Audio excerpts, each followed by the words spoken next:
My father told me that my responsibility was to work, so my younger brother could live comfortably because that's how families work. So I quietly moved out and showed them how families really worked.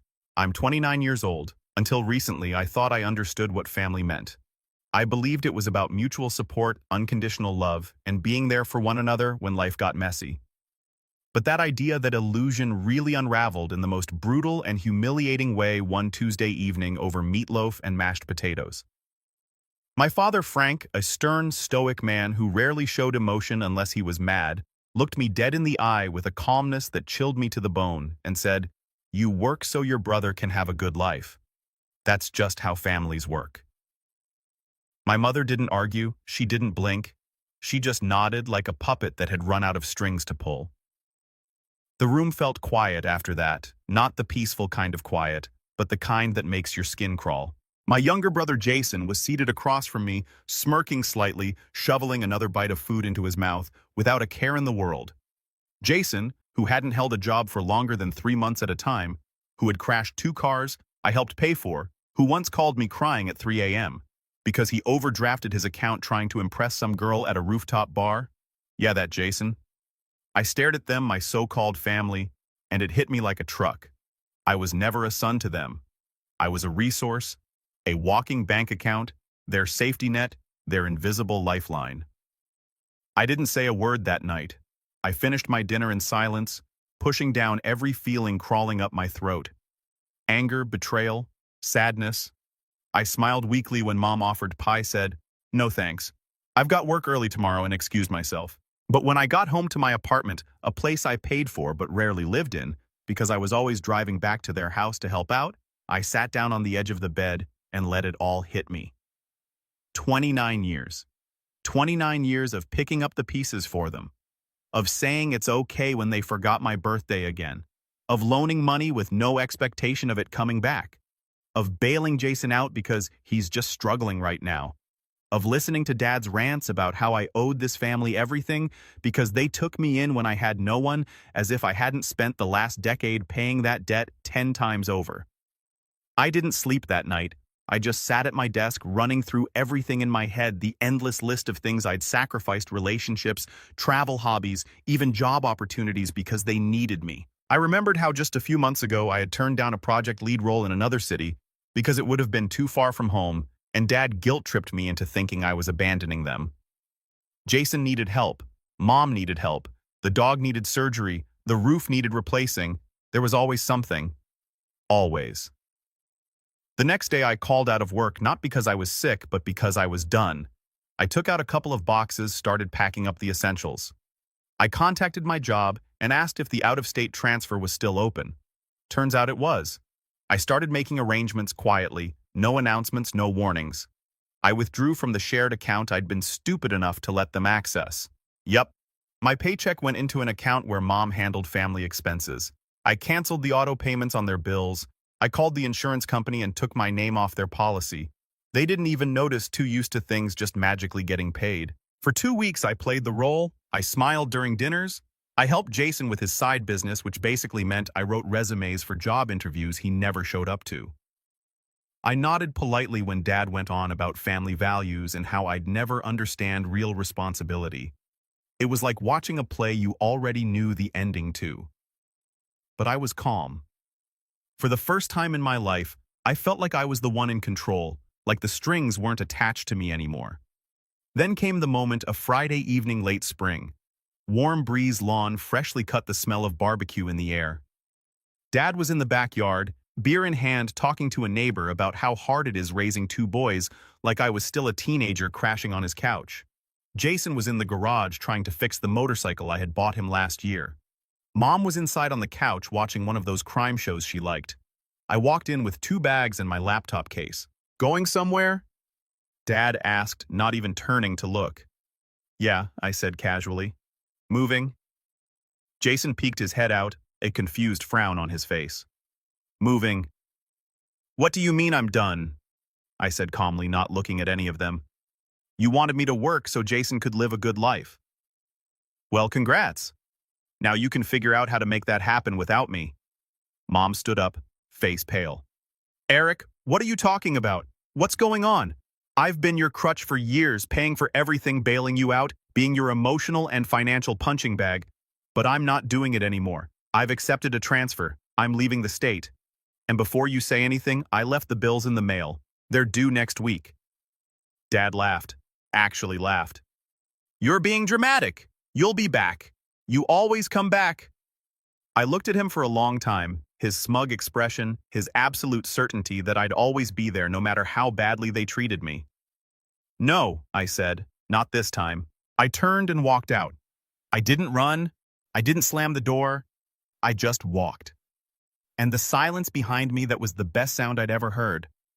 But the fallout, oh the fallout, didn't take long. It started the very next morning. First, there were missed calls, a dozen of them all from Mom. Then came the texts. Eric, your father is furious. Please call me. We need to talk about this. This isn't how we solve family problems. I didn't respond. I turned off read receipts and silenced my phone. I spent the morning unpacking boxes in my new apartment halfway across the state, sipping coffee in peace for the first time in what felt like years. The quiet was unfamiliar, but not unwelcome. For once, there wasn't a constant list of demands buzzing around my head. By the afternoon, my dad had stepped in. His texts were less gentle. You think you're better than us now. Don't forget who raised you. You're just having a tantrum. Grow up and come home. I sat on the couch reading each one like they were lines in a bad play. No apology, no accountability, just the usual manipulation wrapped in entitlement. I didn't answer him either. By Monday, the panic had set in.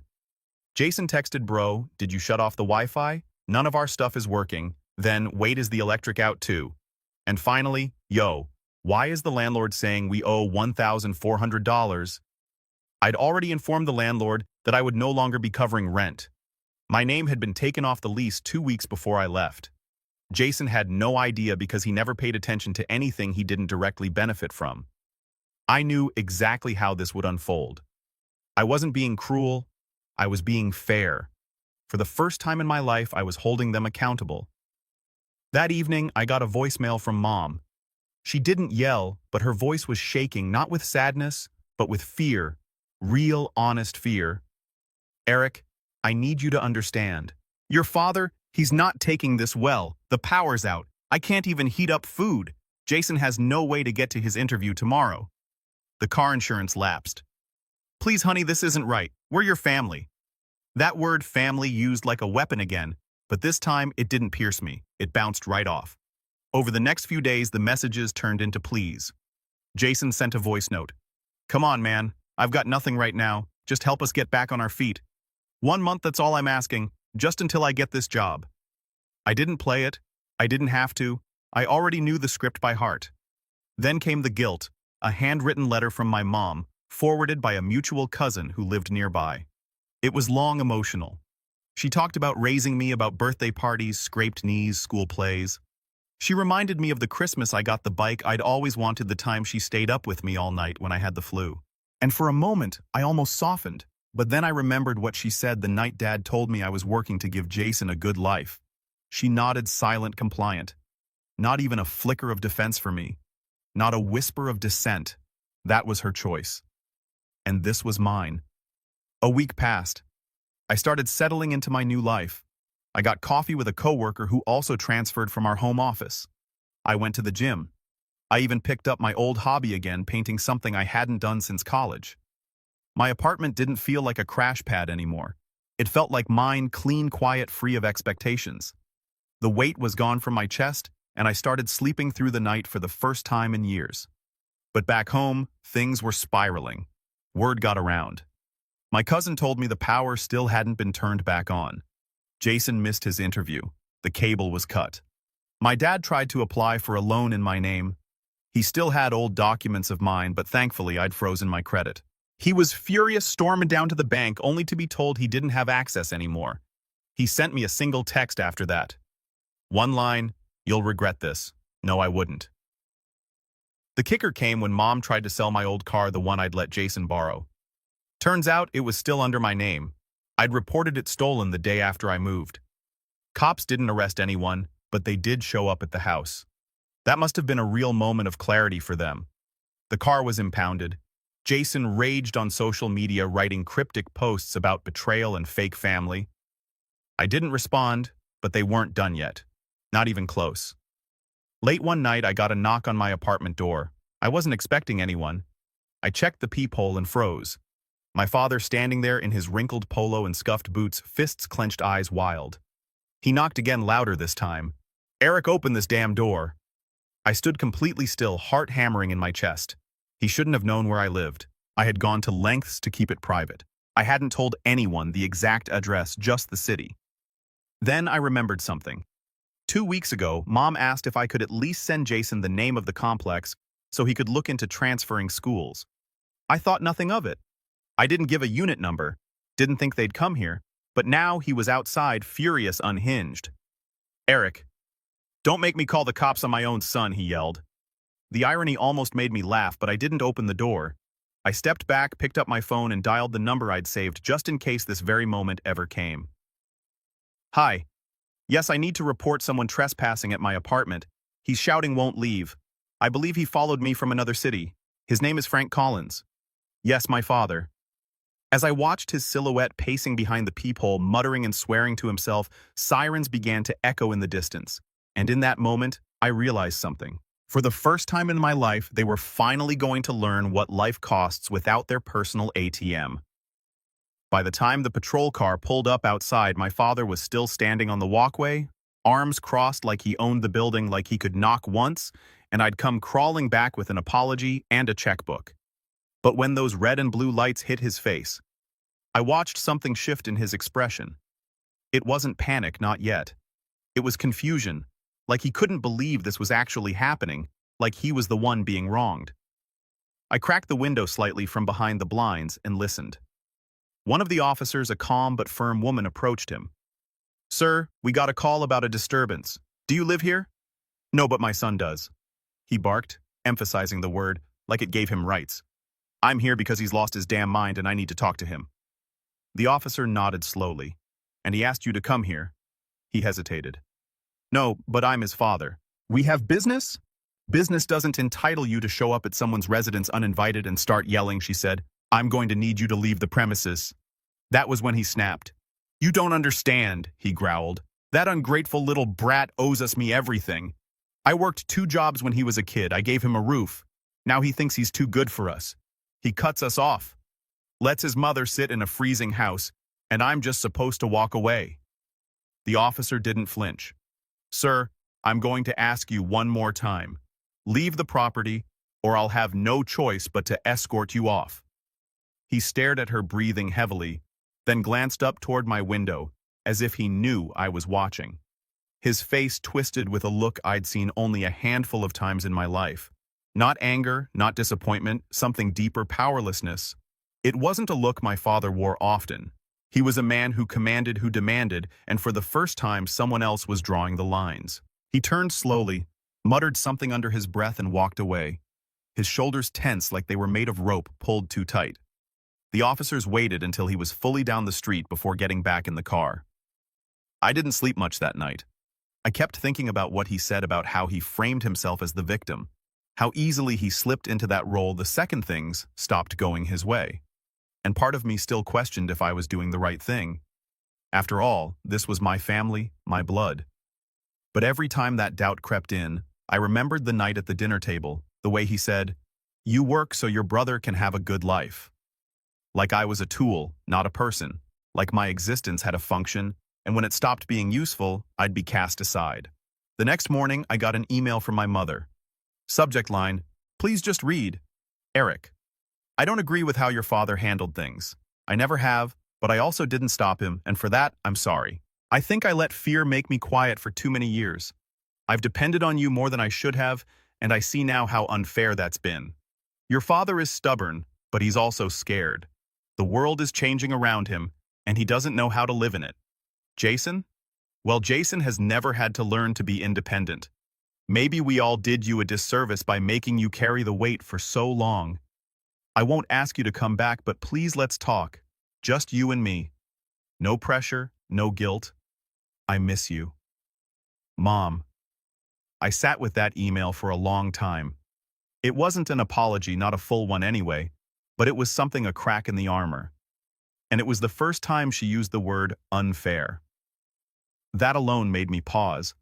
But the idea of talking to her, just her, felt like a minefield because I didn't trust myself not to cave if she started crying. I'd always been soft when it came to Mom. She wasn't the loud one. She didn't throw things or raise her voice. But her silence was its own kind of violence, especially when I was growing up, and Dad's rants would echo through the house, and she'd sit in the next room pretending not to hear. A few days passed. I didn't respond. I went to work, kept my head down, met a few more coworkers. There was a girl named Lena from marketing who invited me out for drinks with a group. I almost said no, but then I thought, why not? It was the first time in years I had nothing tying me down. No excuse to hide behind, no family emergency waiting to drag me back. That night I laughed more than I had in months, maybe years. And when I got home, I sat down at my desk, opened Mom's email again, and typed a short reply. I'm not ready to talk. Maybe one day, but not yet. I hovered over the send button for a moment, then clicked it. The next morning, I had another message, not from Mom, from Jason. Subject line, "You're really proud of yourself, huh? Can't believe you're just letting us crash and burn. You're sick. You think this makes you strong? It doesn't. It makes you cold. You're not better than us, Eric. You're just bitter. Enjoy your little escape while it lasts. We'll see how far you get when no one's there to cover for you anymore." I didn't reply. I didn't even finish reading it. Instead, I walked to the window, looked out at the street below, calm, bright, filled with people who didn't know me or what I had just walked away from. It was terrifying and exhilarating. And deep down, I knew Jason wasn't done. He wasn't going to let go that easily. He was just getting started. I didn't reply to Jason's email. I didn't need to. I knew exactly what it was, the last desperate scream of someone whose safety net had been cut, flailing for a ledge that no longer existed. For years, Jason had coasted on the assumption that someone else, me, would always take the fall, always show up, always pay. He wasn't prepared for a world where consequences actually landed in his lap. But I was. I'd lived in that world all my life. 2 weeks passed. Things got quiet. No more voicemails, no texts. I thought maybe they were finally getting it. Maybe Dad had found some other scapegoat, or Jason had found a way to manipulate someone else into footing his bills. I allowed myself a cautious sense of peace. I was sleeping better, working harder, talking to Lena more. I'd even started looking into buying my own place, something I never imagined doing before because I was too wrapped up in everyone else's problems to consider my own future. But then came the knock. I was getting ready for work, half-tied coffee in hand, when someone pounded on the door. Not a knock, a pound. I froze. Something about it felt wrong. I looked through the peephole. Jason. He looked like a mess, greasy hair, faded hoodie, backpack slung over one shoulder like a kid who'd missed the school bus. His eyes were sunken and his jaw was twitching. I didn't open the door. I spoke through it. "What do you want?" "You serious, man?" His voice cracked, high-pitched with desperation. "You're really going to talk to me through a door? After everything?" "Yes," I said. "After everything."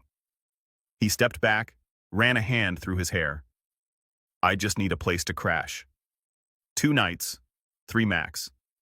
I've got a friend in Ohio who said he'd help me out, but I need a few days. I missed my last bus because my phone died. Please, Eric." My hands curled into fists at my sides, not out of anger, out of muscle memory, the urge to help, to fix, to rescue. It was still there, buried deep like a splinter under the skin. But I took a breath and pushed it down. "No." He blinked. "No. Just no." I nodded even though he couldn't see me. "You made your choices. You lived off me for years. Now it's time you live with the consequences." He stared at the door for a long moment like he thought it might suddenly vanish and I'd be standing there with open arms. But when nothing happened, he snapped. "You think you're some kind of hero now? You think cutting us off makes you strong? You're pathetic, Eric. You're not better than me. You're just alone." I smiled faintly. Being alone doesn't scare me anymore. He kicked the door just once, a loud, frustrated bang that made the frame shudder. Then he walked away, muttering something I didn't catch. I waited 5 minutes, then looked out the window. He was gone. The next day, I called the property manager and installed a camera over my door just in case. But that was the last time I saw Jason in person. What came next was predictable. The family gossip train started chugging. Aunt Linda called me out of nowhere, pretending to check in but clearly fishing for dirt. My cousin Leo texted, "Heard Jason's couch surfing. What's going on, man?" Even my old high school best friend got a message from my dad, trying to reach me through someone I still respected. But I stayed quiet until the final straw. I got a certified letter, thick envelope from a law office. Inside a lawsuit, Frank and Margaret Collins versus Eric Collins. They were suing me for financial abandonment for failure to provide ongoing familial support under implied agreement. Their lawyer claimed I had created a verbal contract by consistently supporting them and that I owed them compensation for damages they'd suffered after my departure. I sat there stunned, laughing, then not laughing. I read it over and over again like it might turn into a joke if I squinted hard enough, but it was real. And it was the moment everything truly snapped into focus. They didn't love me. They never saw me as a son. They saw me as a wallet, a plan, a policy. And now that their policy had lapsed, they wanted to sue the insurance company. I hired a lawyer the next morning. I showed her every document I'd kept, screenshots of texts, old bank statements, auto deposits, the shared utility accounts in my name, the email from Mom, the voicemail from Jason, the text where Dad said, "You work so your brother can have a good life." It wasn't just helpful. It was a goldmine. Their case fell apart in court like wet tissue. The judge, a no-nonsense woman in her 60s, took one look at the evidence and dismissed the suit outright. She even scolded their attorney for wasting the court's time with something so transparently manipulative. My lawyer asked for court costs. The judge approved them. They owed me $4,200 in legal fees. They didn't pay, so we garnished their tax return. I didn't want to do that, but I did, because that's how the real world works. The one I live in now, the one they tried to keep me from entering, because they knew deep down that once I did, I wouldn't come back. I heard through a cousin that Jason moved in with an old girlfriend, that he's working part-time delivering packages. Good. Maybe for the first time in his life, he'll learn how to survive without someone else covering his rent. My dad is still angry, still bitter. Apparently, he tells anyone who will listen that I betrayed the family, but nobody's really listening anymore. And my mom, she sent me one last letter. No guilt this time, just a single paragraph. "I don't expect forgiveness. I just hope you're doing okay. I was wrong to stay quiet for so long. Whatever happens next, I hope you're happy. You deserve to be." I haven't responded. Maybe one day I will. Maybe not. Because I am happy. For the first time in my adult life, I wake up without a weight pressing on my chest. I go to work and come home to silence. I choose. I spend my money on me. I laugh with friends who don't need anything from me. And I've started dating Lena slowly, carefully, honestly. The man I used to be, panicked, overworked, begging for scraps of love disguised as gratitude, he's gone. In his place is someone stronger, wiser, freer. Someone who finally understands that being a family doesn't mean owing your life to people who never valued it. Being a family means love, respect, and effort on both sides. And if they ever want to earn that again, they'll have to do the one thing they never expected: work for it.